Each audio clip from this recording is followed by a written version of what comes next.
So I had a very different video plan for this week, and things that I went through today and what my family has been going through lately has kind of brought me to this idea of the vision behind this video and why I am making this video. So I was listening to something just a little bit ago, and literally 10 minutes ago, before recording this voiceover, and I felt just a really big pull to create this video instead of the other one that I had planned. And the topic of today's video is all about praising God in the middle of a storm and how hard that can be sometimes. I think whatever we go through in this world, there are trials, and, we're not supposed to have it easy here on this earth, right? And it's just so easy to get into this dark place when things are not going the way we want them to go, whether that is, financial issues, or praying for a baby and trying to conceive, or infertility issues, or praying for healing in a loved one. So many things that we could be going through in our lives, and so many things that you could be going through in your life, that it could feel like God is not there, and God is far away, or he's not answering our prayers, or all these things that we can tell ourselves. I want to bring you to Matthew 26, verse 26. It says, "While they were eating, Jesus took a loaf of bread, and after blessing it, he broke it, gave it to the disciples, and said, 'Take, eat, this is my body.' Then he took a cup. After giving thanks, he gave it to them, saying, 'Drink from it, all of you, for this is my blood of the covenant, which is poured out for many for the forgiveness of sins.'" So I want to really, really focus on the part where it says, it's verse 27, "Then he took a cup, and after giving thanks, he gave it to them." That key part right there, after giving thanks. So this is happening at the Last Supper before Jesus is arrested, before he is taken and crucified. And the really powerful part about this verse is that Jesus knows what is going to happen. Of course he does. He's God, right? So the fact that he knows what he's about to endure, what suffering he's about to endure, what pain he's about to go through, as he takes the cup, he gives thanks. I can't imagine being in that situation, knowing what is going to happen, knowing what is, he knew what was going to happen, and he still gave thanks. If this doesn't tell us how we are supposed to act in times of suffering, in times of despair, in times of not understanding what's happening in our life, then I don't know what does, because this is so clear that what we are called to do, and no matter how hard this may be, when we are enduring trials on this earth, we are called to give thanks to our Lord, as hard as that may be during these hard times. Now, again, I don't know what you are going through in your personal life. I know there's stuff that, I'm going through, and stuff that we are all going through. It's hard, okay? I'm not saying that these things that we go through are not hard, and that they don't cause us to cry, and they don't cause us to suffer. But look at what Jesus was going to endure, and he still gave thanks to our Lord. He still gave thanks to his Father. the enemy loves to distract us. And as much as he distracts us when things are going well in our life, when things are going well, he can distract us to focus on what we don't have. I talk about that a lot on this channel, so that we can get into this discontent, unhappy place, even though we're being blessed with so many things. But the opposite side of this is that when we're going through suffering, when we're going through trials, when we're going through times of non-understanding, the enemy can come in and distract us from God still.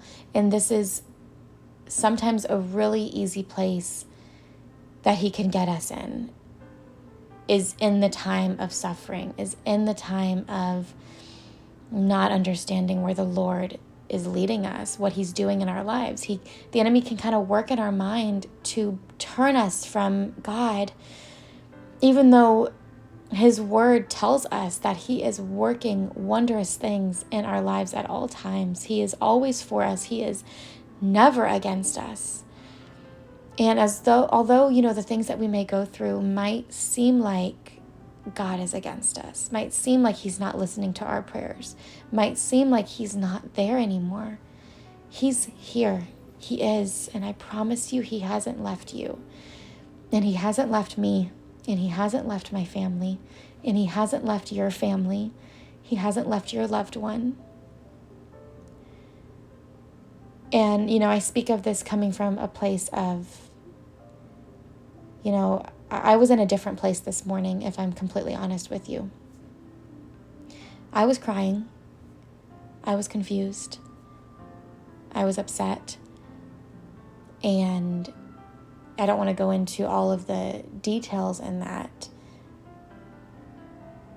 but really just surrendering this to him and coming back to even this idea of even writing this video has brought me back to a place of realizing how easily we turn from him in times of distress. And it's not our intention to turn from him. It's not that we are trying to upset him or trying to run away, but just naturally when we're not getting what we want, when we're praying for things, when we are, confused, it's just so easy to turn from him. And I just want to encourage you to just really turn back, fall at his feet, and just pray that he can soften your heart to know that he is working in your life, even when it seems like he isn't. 1 John 5:14 says, "And this is the boldness we have in him, that if we ask anything according to his will, he hears us." The fact that it says that if we ask anything according to his will, that is the most important part in that verse. We can't remove that part of that verse and make it work for us. So we can't say, "And this is the boldness we have in him, that if we ask anything, he hears us." The most important part in that verse is according to his will.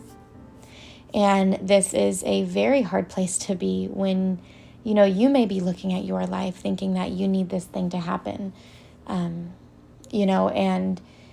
you are praying on your knees and you are surrendering, surrendering this to him, and it doesn't happen, or it's not working according to your will. And this is a very humbling and convicting place to be, because we should never want anything that is not his will. His will always trump our will. His will always be more important than our will. Unfortunately, living on this earth and having our own desires and our own wants, and living in a world of comparison, and living in a world of so much hurt and suffering, we can get to this place of asking for what we want instead of what his will is. This is so convicting. And I know, this is a hard thing to accept when we are not receiving what we want. I think of, little children when they want to hold something or when they want to do something. And as parents, we don't allow them to do it for whatever the reason may be. Maybe it's setting boundaries. Maybe there's a safety issue involved. Maybe there's health. There could be lots of reasons why we tell our children no, or why we don't give them something that they may quote unquote want. I like to compare this analogy to us as children of God, and how we may be asking for something in our life. We may be saying, Lord, I need this to happen. This is what I need for my family. This is what I need for my loved one. This is what I need for myself. And we're coming from a place of what we think we know is right versus what He knows, our parent, our Father will know is right. And just like children will get upset when we don't give them something that they may want, when it's something that we know they shouldn't have or they can't have, we get upset with God, just like little children. And we ask Him, and we downright maybe even question Him. Why, Lord? Why? Why aren't you working for me? I feel like you're working against me. And we know in our spirit, we know in our soul that He is not working against us. And when we start to feel this, we have to come back to the truth, and we have to come back to His word. We have to come back to the fact that He is never, ever against us.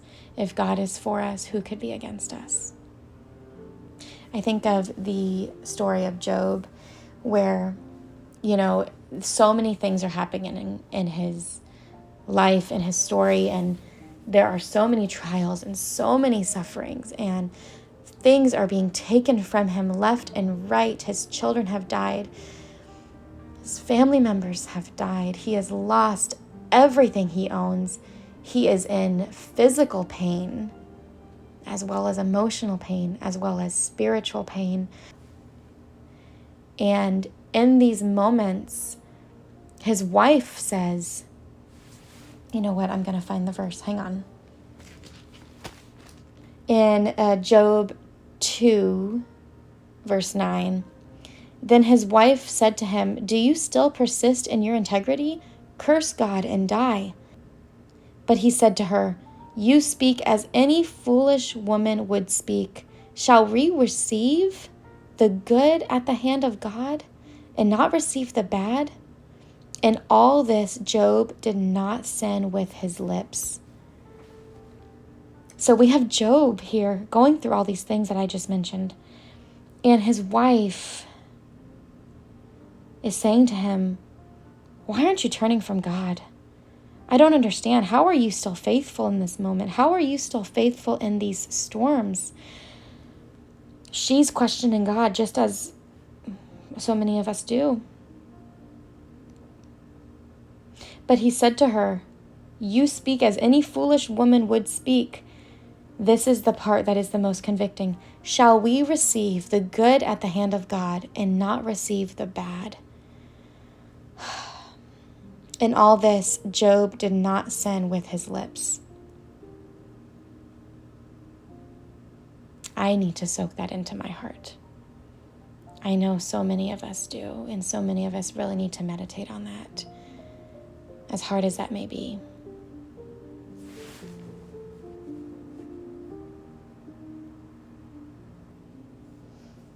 I think of, kind of what I was saying about asking according to His will and not getting caught up in our own wants and our own fleshy desires. In the book of James 4:1, those conflicts and disputes among you, where do they come from?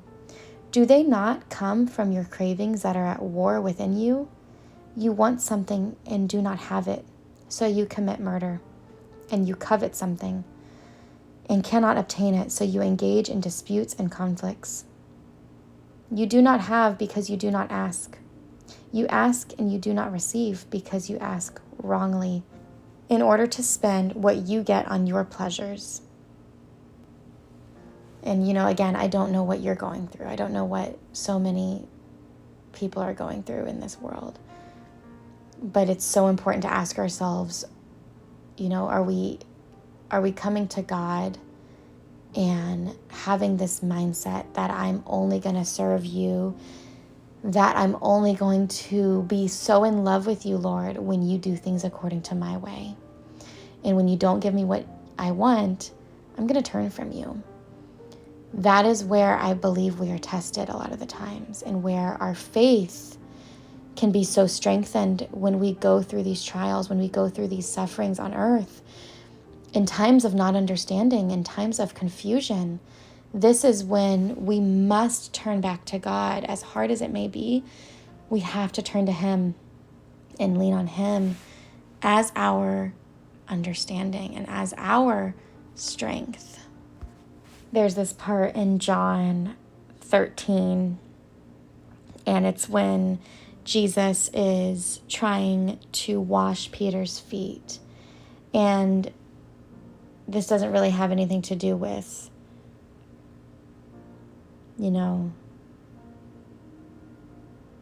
not getting what we want, but something about these words kind of struck me and went well with this video. It's John 13:7. Jesus answered, "You do not know now what I am doing, but later you will understand." This goes so well with the part that I was telling you guys about kind of the analogy of looking at, us not giving something to our children. It's kind of like that. Like God, if you can just picture for a moment, God saying, you don't know now what I am doing, but later you will understand. In the future, we will understand. We will. We may not understand it right now. We may not understand why things aren't going according to our will. We may not understand why prayers are not being answered, but we will understand it eventually. And we just have to trust that God is holding the bigger picture in His holy hands, in that He knows better than our little earthly minds could ever comprehend. I pray this video blesses you and can hopefully give you some encouragement on whatever walk you may be walking in this world. Know that my prayers are with you, and I will see you in my next video. Until next time, take care, guys. Bye.